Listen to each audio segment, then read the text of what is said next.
Hello, Whovians, and welcome to my latest Doctor Who review, where today I review the 117th Doctor Who story, 4 to Doomsday, starring Peter Davison as the 5th Doctor, and this is his second story in his era, and the second story of his first season, of course, which is season 19.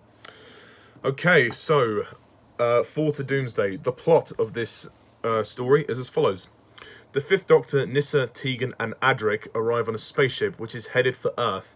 On board, they meet natives of Earth from various different eras, and also 3 Eurobankans, Monarch, Persuasion, and Enlightenment. What are the aliens' intentions when they reach Earth? And that's basically a short summary of the plot, but just to add to that, the answer to that question is that Monarch, Persuasion, and Enlightenment want to go to Earth to steal its minerals. So, 4 to Doomsday. Well, after the disastrous beginning to Peter Davison's era with Castrovalva, unfortunately this story isn't really much of an improvement, or it isn't even an improvement. So, yeah, everybody doesn't like this story, and I can see why. I mean, 4 to Doomsday, it's another bad Doctor Who story. This story is awful. I don't know where to begin. I just did not care for this story. I found this story to be incredibly slow, boring. It looks a bit better than the previous story. The sets look great and everything. But I just found the actual story to be meh. Like I don't care about this plot. It's such a subpar story. It's very generic. It's just, oh, the aliens want to take over Earth to steal its minerals. I mean, we've seen that before. We've seen that in previous stories back in the 70s, I think even the 60s at one point, but yeah, I just don't think that the Davison era has really taken off yet. Judging by these first 2 stories, I'm just not hooked by Peter Davison's era so far, and I don't really care for Peter Davison as the Doctor at the moment anyway, but the story is very bland, it's meh, the villains suck, the villains are terrible in this story. They just sit on their asses for the whole story. Literally, the entire story. Monarch, the frog, he just sits there on his ass the whole story. He doesn't do anything. And, you know, he's watching everything on a screen and stuff, and then occasionally characters are brought forward to him. I just don't care for this character. Like, what does he add to the story? Like, what? What does he add to anything, you know? He's a complete waste, you know, and the other ones, Persuasion and Enlightenment, originally they take a similar form to him, and then randomly they turn human. Well, they turn to look human anyway. I don't know why. It doesn't really make a lot of sense. I mean, they too just sit on their asses for most of the story and don't do anything. So that makes the story that much more boring.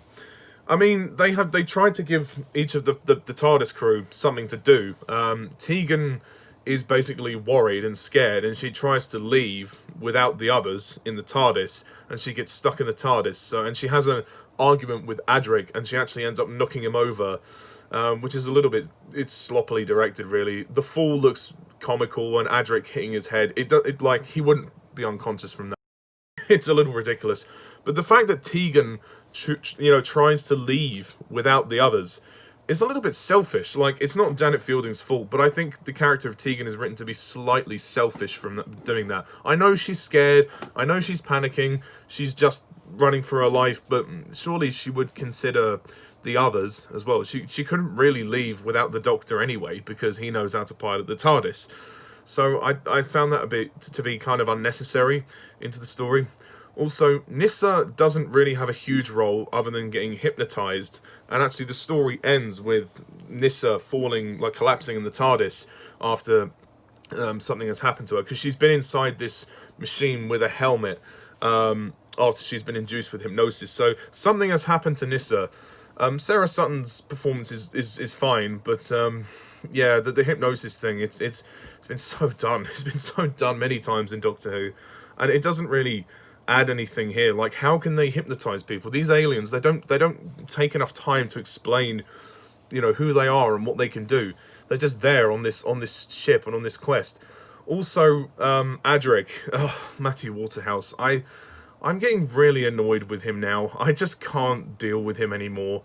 I mean, in that argument scene he has with Tegan, he's just shouting at her, he's just telling her what to do, he's bossing her around. And, why the hell would Adric tell the villains about the TARDIS? He basically just spouts out everything they need to know about the Doctor's TARDIS. Nyssa tries to tell him to shut up, but he doesn't listen. So that just made me annoyed. I was like, why on earth would you do that, Adric? You really think you're that clever? Well, you're a bit dumb for, telling Monarch everything about the TARDIS. I really don't think that was a good idea. And then in the end, the Doctor convinces Adric that Monarch is a villain, and he's trying to use him. But Adric is a know-it-all. Again, I just don't think Matthew Waterhouse is a very good actor. I know I keep saying it, but I'm sorry. It's just... I just don't care for him as a character. He's just boring, and he's annoying. Really annoying. And as for Peter Davison, well... I mean, he's trying. He's now got the celery on his suit jacket, which I think looks ridiculous. I mean, the celery is a stupid thing for me, anyway. If some people like it, then fine. But I don't know why he walks around with a celery stick on his coats, I can't speak, on his suit jacket. Sorry, I know later on it will be explained, but at the moment it's a bit of an enigma to me. As far as his performance is concerned, he's okay, but I find his Doctor to be very human. I don't see much of an alien. He certainly doesn't have the eccentricities of some of the previous actors.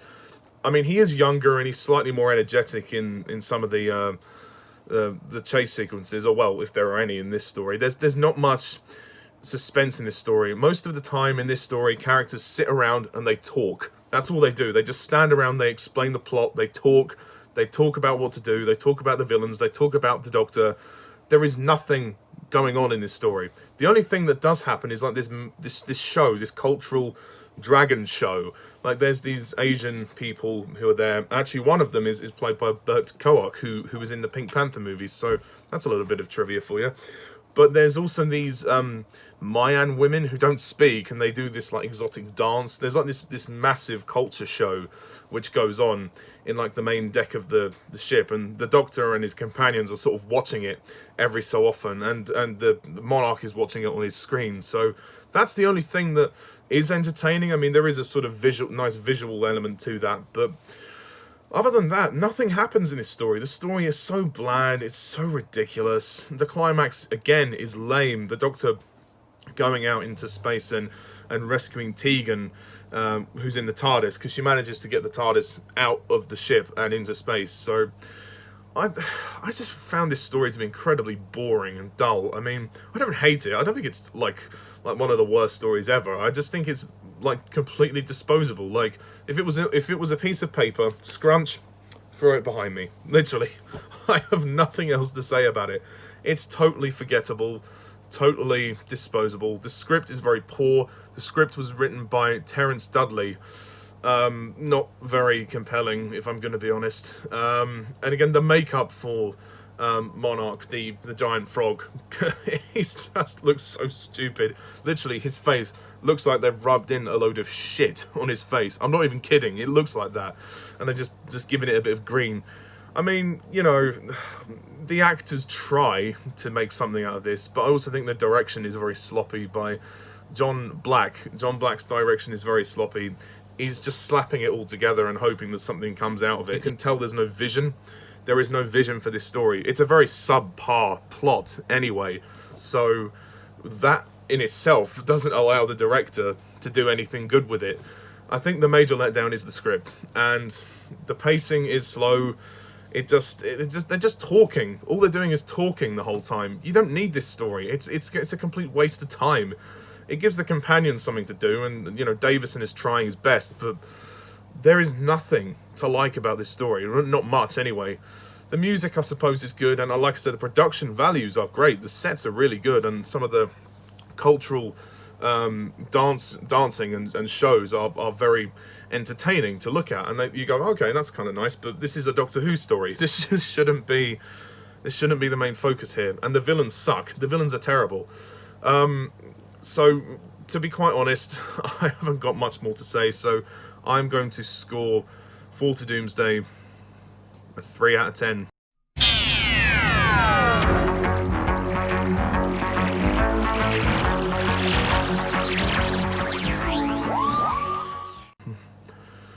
Yeah, it's not very good. This is really not. This doesn't bode well for Peter Davison's era. But I'm just giving you my honest opinion. If you like the story, that's fine. But I don't think it's that popular among the fandom, at least not to my knowledge, anyway.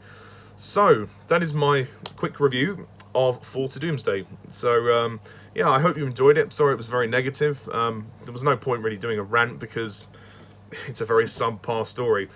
So next time, we hopefully get to the first good story of Davison's era. Well, I hope it's good. I can't guarantee that. I've never seen it. So the next story, which is Kinder. Not Kinda, Kinder. So, until next time, thank you very much for watching. And as always, I'm Mr. Tarnus11. See you soon. Bye for now.